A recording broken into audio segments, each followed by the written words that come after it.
നടൻ മധുവിന്റെ 92ാം പിറന്നാൾ കഴിഞ്ഞ മാസമായിരുന്നു. അന്ന് മമ്മൂട്ടി വിളിച്ച് ആശംസകൾ നേരുകയും നേരിട്ട് കാണാൻ വരുമെന്ന് അറിയിക്കുകയും ചെയ്തിരുന്നു. പറഞ്ഞ വാക്ക് പാലിച്ച് വീട്ടിലെത്തിയ മമ്മൂട്ടിയെ കണ്ടപ്പോൾ മധുവിന് സന്തോഷം അടക്കാൻ കഴിഞ്ഞില്ല. അദ്ദേഹം മമ്മൂട്ടിയെ ചേർത്തു പിടിച്ചു. നമ്മൾ ആദ്യം കണ്ടത് ഓർമ്മയുണ്ടോ എന്നാണ് മമ്മൂട്ടി ചോദിച്ചത്. ആ കഥയും മമ്മൂട്ടി വിശദമാക്കി.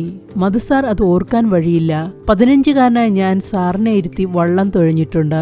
മുറിഞ്ഞ പുഴയിൽ കാട്ടുപൂക്കൾ എന്ന ചിത്രത്തിന്റെ ഷൂട്ടിംഗ് നടക്കുമ്പോഴാണ് ആദ്യമായി മധു സാറിനെ കാണുന്നത്. ഷൂട്ടിംഗ് കാണാനുള്ള കൊതി കൊണ്ട് ബാപ്പയറിയാതെ ഒരു കൂട്ടുകാരനൊപ്പം വള്ളം തുഴഞ്ഞ് കടവിലെത്തി. ഒരു സ്വപ്നം പോലെ അവിചാരിതമായി മധു സാർ ഞങ്ങളുടെ വള്ളത്തിലേക്ക് കയറി. നമ്മളൊന്നിച്ച് ആ പുഴയിൽ കറങ്ങി. എനിക്കെല്ലാം നല്ലതുപോലെ ഓർമ്മയുണ്ട്. അത് ഒരു ഭാഗ്യവും നിമിത്തവുമായാണ് തോന്നിയത്. എന്റെ ഏറ്റവും വലിയ ഹീറോ ആയിരുന്നു അക്കാലത്ത് മധു സാർ. ആ ഓർമ്മയിലേക്ക് മടങ്ങിക്കൊണ്ട് മധുവും പറഞ്ഞതിങ്ങനെയാണ്: വള്ളവും ബോട്ടും എനിക്ക് ഭയങ്കര ഇഷ്ടമാണ്. അതുകൊണ്ടാവാം 2 പിള്ളേർ തുഴയുന്ന വള്ളം കണ്ടപ്പോൾ കയറിയത്. അന്ന് ഞങ്ങളുടെ പഠന കാര്യങ്ങളൊക്കെ സാറ് തിരക്കിയിരുന്നു. നന്നായി പഠിക്കണമെന്നും പറഞ്ഞിരുന്നു. ഇറങ്ങുമ്പോൾ ഇനിയും വരണം എന്ന് പറഞ്ഞ മധുവിനോട് അതിനെന്താ സംശയം, എന്റെ ഹീറോയെ കാണാൻ ഞാൻ ഇനിയും എത്തും എന്നാണ് മമ്മൂട്ടി പ്രതികരിച്ചത്.